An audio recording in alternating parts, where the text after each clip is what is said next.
Hello and welcome back. This is Dr. Steve, your physical therapist, and today I just want to spend a few minutes talking about what physical therapy is and what physical therapy isn't, in my opinion. Right out of the gate, if you like this content, please like and subscribe and turn on those notifications. And also, if you have any questions or comments, go ahead and post them below. So, what is physical therapy? For me, when you really boil it all down, physical therapy is really this idea of helping people believe in themselves again. And it's simple, right? I think that's a simple statement, but in all arenas where physical therapists work, whether it's in hospitals, pediatric centers, school systems, nursing homes, or an outpatient facility like where I come from, or telemedicine, home health, there's PTs all over the place. We really start looking at the idea here that right out of the gate, there's got to be this belief, there's got to be this faith and hope process that happens when working with individuals. Now, not everybody's on the same page and not everybody's in the same place. Some people need a little bit of hope, a little bit of faith, because overall they're fine and they're going to be fine and they know they're going to be fine. Some people, conversely, are a little bit not sure, in despair, in disbelief. They might have a feeling of giving up or just throwing in the towel. They might feel like they're being passed around the medical community with no solutions and have no plan or process. And so I think that's really the piece where we start, and you have to find what makes someone tick, and you got to find that catalyst. And really, again, I think it's about instilling some of that hope and faith to start the process. I tell people all the time, if that's not going to be part of your first ingredient, then it's going to be really hard to have success beyond that. If you don't really believe in yourself, then it's going to be really hard to have success and really push through. Now, sometimes it happens that people don't believe in themselves, and then the process starts to work and that belief starts to happen. But it's all about coming together and working together, and that has to happen, and it has to be this process that really we meet somewhere in the middle. Hopefully it's a lot easier that way. And you can imagine there's people who don't meet you in the middle, and especially when, as from a PT's perspective, people might not be trying as hard.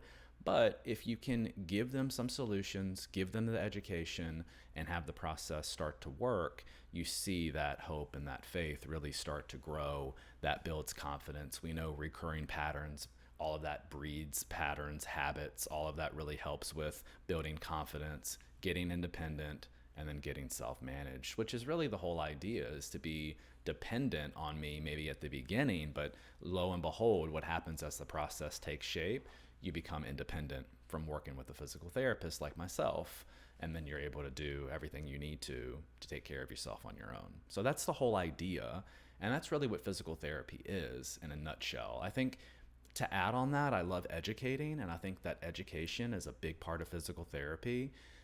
Quite frankly, we just don't learn a lot about this stuff. So it's not anybody's fault. I mean, you learn about it if you go into the medical community in some way and you go to school for it and you get a job and this is what you do for a living. But otherwise, we don't really come up learning about a lot of the science, a lot of the moving parts and pieces that I talk about here on this channel. So I tell people all the time, the less you understand something, the less good you're going to be at it. And that's a universal statement. We could say that about everything. So the more I can help someone understand about their body and pain and anatomy and everything that we're doing, healing time frames, therapy related, exercise related, the more that then those folks can have the tools to build whatever they need to get through whatever they're going through, to get over whatever they're going through, it becomes that much more productive and successful.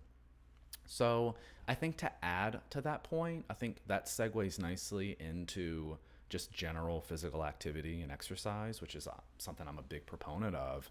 And we have a public health crisis when it comes to that. We're not moving enough.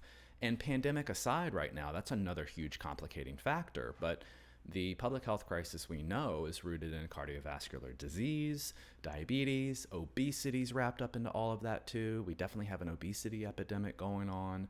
And this is worldwide. And quite frankly, we understand the science. We're not moving enough. We're not exercising enough as a society. And we know there are negative repercussions and consequences when we don't exercise and move enough.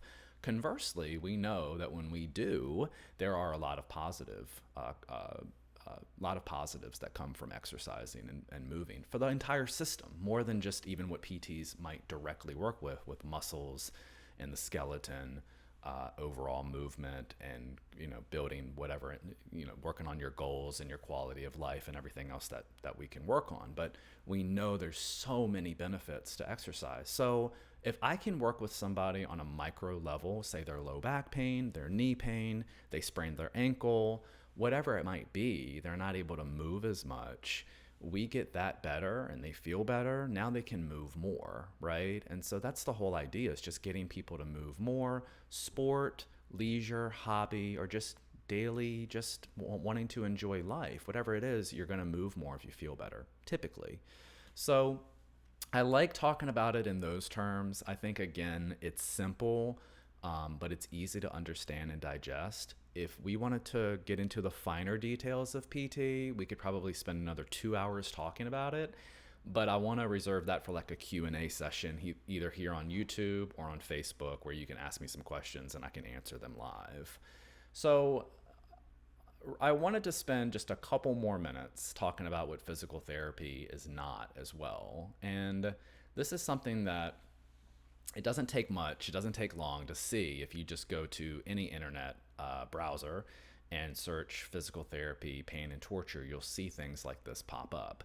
And it's troubling to me because I've seen this for a long time. And this is really, I think, the idea that people have in their minds sometimes about what PTs do and what we want, and also kind of the badge of honor that we wear. And I'm here to tell you it's a misconception, and it's not true. And I want to challenge this notion and kind of dispel a lot of this and clear the air on this. I think really PT is not about how much pain we can put people in. We're trying to help people get out of pain. Now, sometimes I tell people, listen, there's going to be some pain. There might be some soreness, delayed onset. It's not that I'm sitting there trying to inflict pain on you and I'm getting some kind of satisfaction out of it and I'm wearing it like a badge of honor. That's not the idea with PT.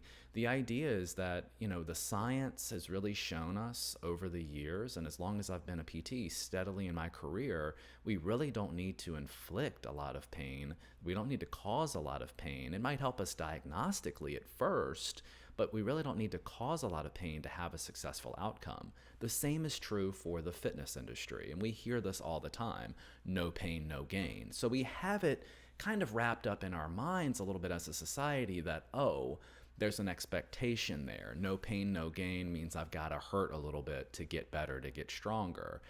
It's not really true, and we're actually seeing the science come through even in the fitness side, just to add to the point that you don't have to get sore and have pain to have a successful workout. So we're actually seeing that. So if you have a PT who is in some way buying into this, and this is something that they're doing, I would challenge them. I would challenge what they're doing and have a conversation about it, because the idea that I'm a personal torture instructor, physical therapist, is just, it's so inaccurate, and it does not sum up at all what I want to be associated with. So I really feel, I'm so happy to be part of the pain science education, really digging into a lot of that research, sharing the evidence here.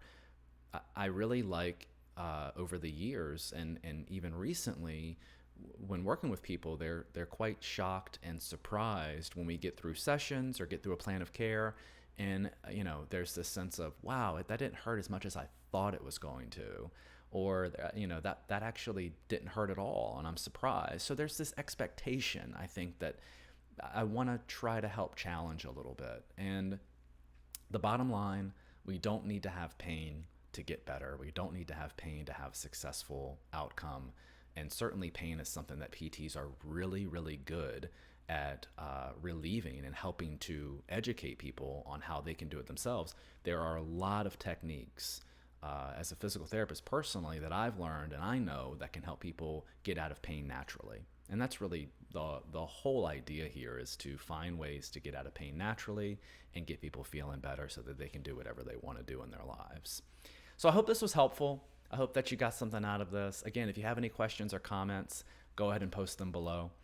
And if you have any ideas or any other suggestions about future videos and content, let me know. I'd love to expand on that as well. This has been Dr. Steve on what is physical therapy. We'll see you in the next video. Take care. Stay safe.